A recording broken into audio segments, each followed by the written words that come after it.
Hi, welcome to T's Take on the Tools.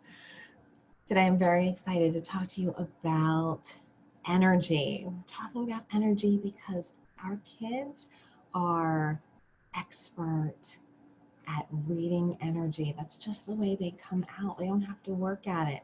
They really feel our energy and they get it. We don't have to say anything. So that's good news and bad news. It's great news if we understand it and we can consciously work on our energy and make sure it's the energy that we want to be sending out.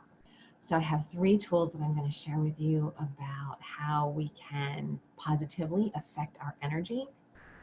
But before we dive in, what I'd like to do is invite you to take just 2 deep belly breaths with me today to connect just a little bit more with our hearts. We spend so much time in our heads, and I have it on very, very good scientific authority that the vibrational frequency that emanates from our heart is thousands of times stronger than the frequency that comes from our heads. And I think we all really at rock bottom, we know this. In our beings, we know this, but we get very caught up. So just bring it down with me for a few seconds and breathe deeply into your belly, and you can exhale through your nose or through your mouth, whatever feels great.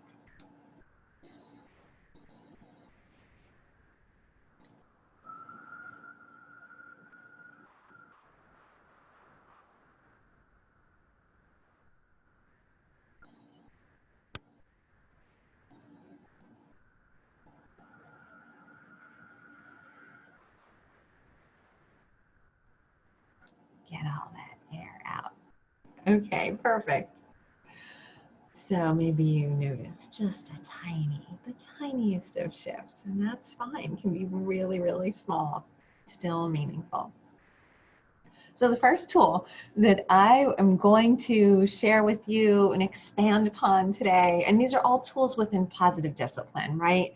The large body of work that is spearheaded by Jane Nelson. She had a few other people contributing, of course. There are like 13 or more books on positive discipline, but Jane is the one who is the constant throughout, and she's the one who wrote the very first book on positive discipline. So I have a deck of positive discipline tool cards, and I've done a lot of work with positive discipline. I'm a positive discipline certified parent educator, and I'm going to be doing just a series of these, walking you through the tools and taking you through them and giving you my take. So the first one about energy is tone of voice. And I'll never forget, I think I've spoken before about my 4th grade teacher, Sister May.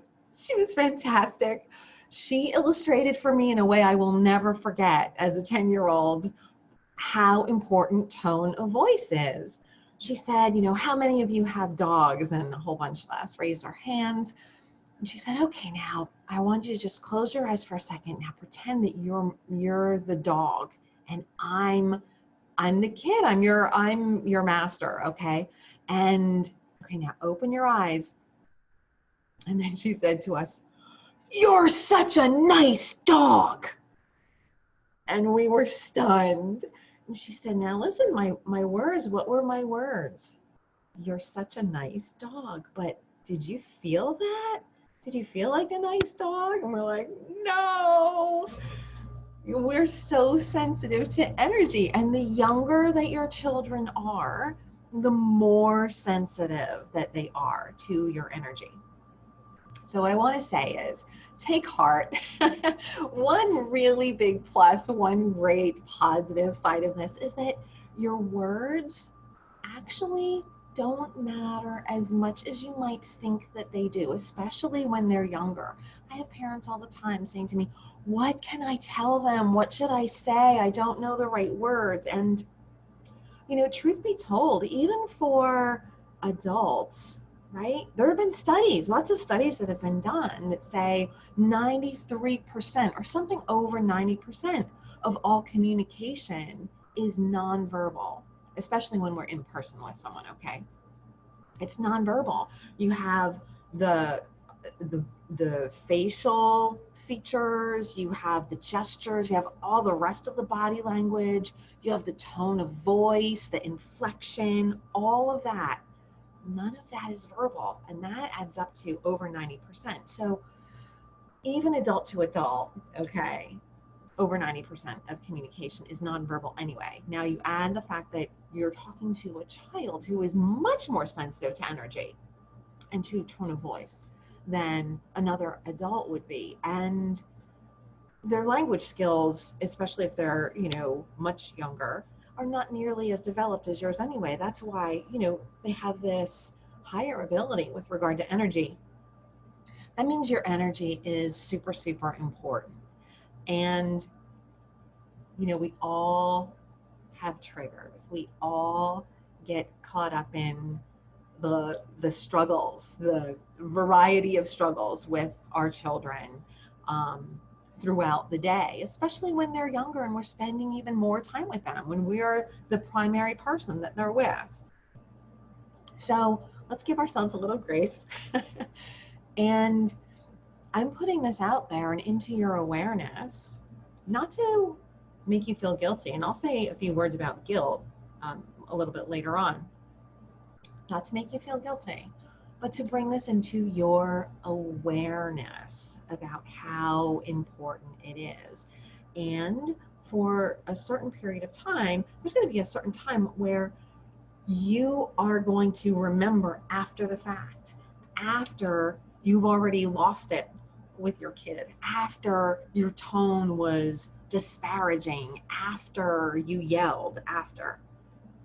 That is okay, because now you are aware and there are steps that you can take to make progress. So you can even let your child know that you're working on it. One of the parents in my classes developed a great practice. She really doesn't like the way she sounds when she yells, this whole tone of voice, right? And so she's had conversations with her children about it. So when she notices that she's starting to yell, or that she's even been yelling, right, for a little while, whenever she catches herself, she'll ask her kids, she'll back off from it, and she will ask her kids for a do-over.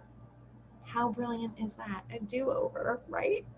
So if you can stay in positivity, or in compassion, or in a neutral energy, then that's fantastic. You can stay in conversation in the moment with your children. However, if that is very, very difficult, then I have another tool for you. If you've kind of gone beyond the point of where you can even be neutral, the second tool is called control your behavior.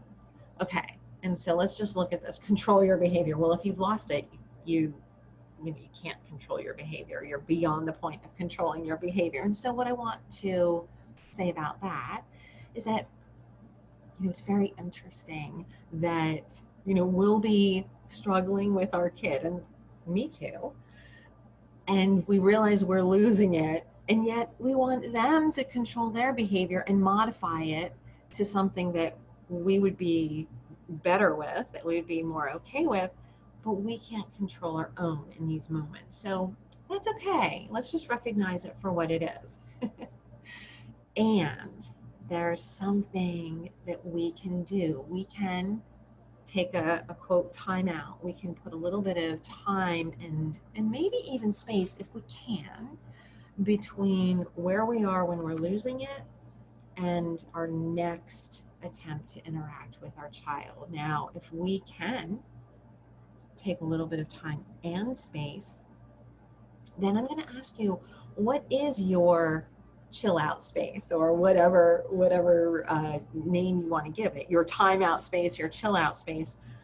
And I would suggest That's a great idea for you to create a space and to model using it with your child. You can even narrate it for your child, saying like, you know what, I'm getting very upset and I'm going to go spend 5 minutes in my Zen space, or whatever the name of it is for you.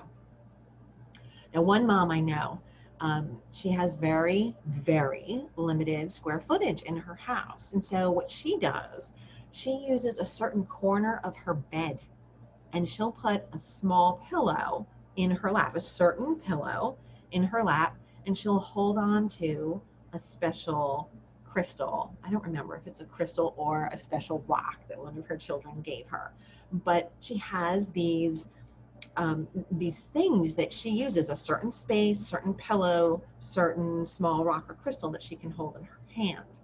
I have another dad who has told me that what he does is he's designated, there's a little, like just one of the corners in his bedroom, and he just has designated that corner as the spot that he goes to, and he will light a little votive candle there. He has, a pie, he has a little book of matches and his little votive candle, so he'll grab those, light those, light that, and then he'll breathe deeply like we did in the beginning here, just for about a minute, maybe a minute and a half if he can. And that's about 10 breaths is a minute, 10 slow, deep breaths. A minute or a minute and a half. Like almost all of us can do this. And even if you can't leave the scene where you are with your child, so to speak, leave the scene, even like if you're in the grocery store, or if there's just so much going on in your house and maybe your child is very young, you just literally cannot leave them and they're very wide awake, you can take those belly breaths for 30 to 60 seconds. 5 to 10 of those will absolutely work wonders. Look, I promise you, you have to breathe anyway, right? You do. So these are the kinds of things that we can do. You need to breathe anyway. You might as well make it work for you. We do these things for the sake of our children, and they're very encouraging for ourselves as well. And one amazing thing that we are doing when we are taking these practices to control our behavior and to help change it for the next moment, we are modeling some excellent practices for our children. And once we've started doing that and modeling, it's a lot easier for us to implement tool number 3 that I'm going to talk to you. The last tool I'm going to talk to you about right now. Positive time out is the name of the tool. Now, if that phrase works for you to use with your child, then great. My own personal take is that time out has been used in such a different way, like you go to time out.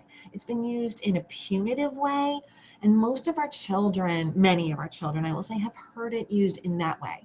So I would not use that word, even though that's the name of the positive discipline tool card.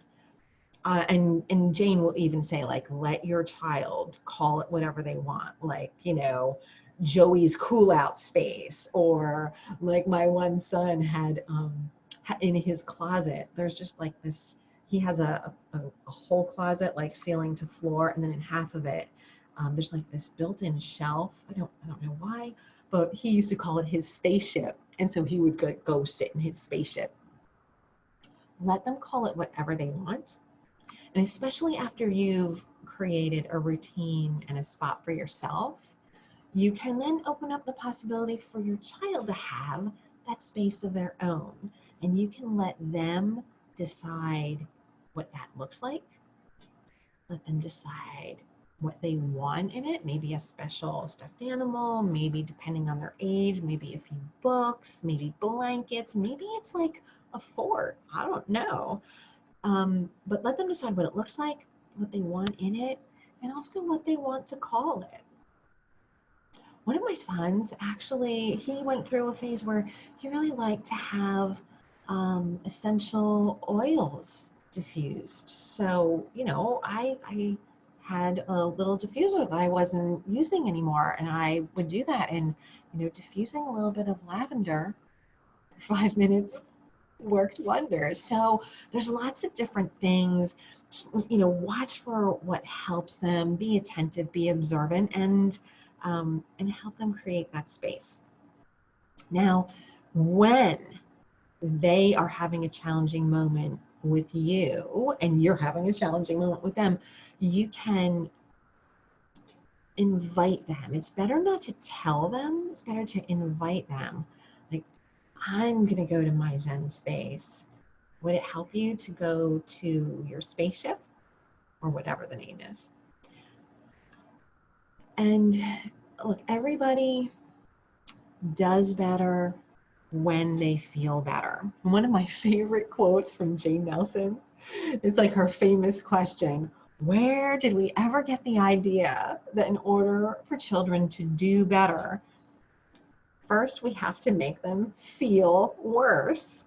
And the answer is, of course, like it's meant to be a rhetorical question because it's kind of hilarious if you think about it. It doesn't make any sense at all. But the ironic part to me is that we do know where we got it from. It's been sort of passed down because that's what the world has known, is hierarchy and punishment and making people pay for their crimes and everything else. So that's where it comes from, but that's not going to be helpful if we want to give our children the environment where they can grow to be resilient and compassionate and resourceful. Making them pay and making them feel worse does not get to that outcome.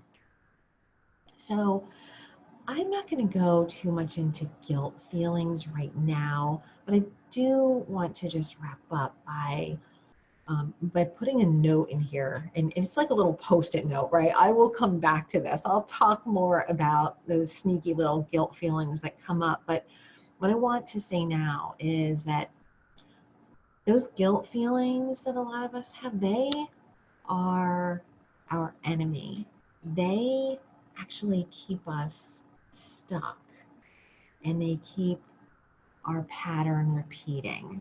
What we feel guilty about, if we have guilt feelings, those guilt feelings are keeping the pattern going. And if we want to break out of that pattern, then our guilt feelings are not helping. So that's all I will say there. But I look forward to being on this journey, taking you through some more positive discipline tools. So until next time, bye for now.